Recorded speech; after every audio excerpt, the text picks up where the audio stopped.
Mohammedan sporting এর বিরুদ্ধে ISL এ নিজেদের তৃতীয় ম্যাচে প্রথমার্ধেই ৩-১ গোলে এগিয়ে সবুজ মেরুন ব্রিগেড। জোড়া গোল করলেন রবসান রবিনহো, কিন্তু ম্যাচের প্রথমার্ধের শেষ দিকেই চোট নিয়ে মাঠ ছাড়লেন ব্রাজিলিয়ান তারকা ফুটবলার। দুর্দান্ত দুটি গোলের পরেই তাকে মাঠ ছাড়তে দেখা যায়, যে সময় তিনি মাঠের মধ্যে থেকে কোচকে পরিবর্তন আনার জন্য নির্দেশ দিচ্ছেন।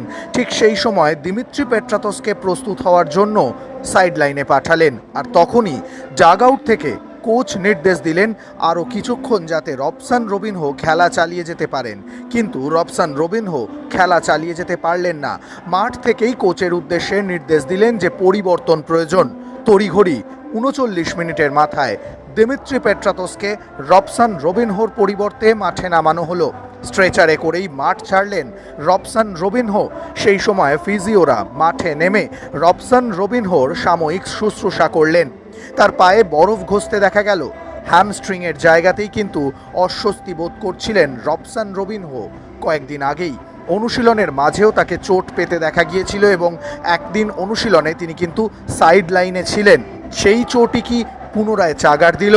সামনে অত্যন্ত কঠিন দুটো ম্যাচ মোহনবাগানের জন্য। আগামী ৬ তারিখ ঘরের মাঠে ওড়িশা এফসির বিরুদ্ধে মাঠে নামবে সবুজ মেরুন ব্রিগেড।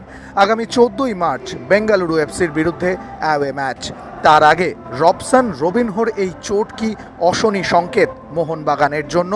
চোট কতটা গুরুতর তা এখনই নিশ্চিত করে বলা যাবে না, কিন্তু মোহামেডান স্পোর্টিংয়ের বিরুদ্ধে ম্যাচের প্রথমার্ধে রবসান রবিনহোর মাঠ ছাড়ায় কিছুটা হলেও চিন্তায় সবুজ মেরুন ব্রিগেড।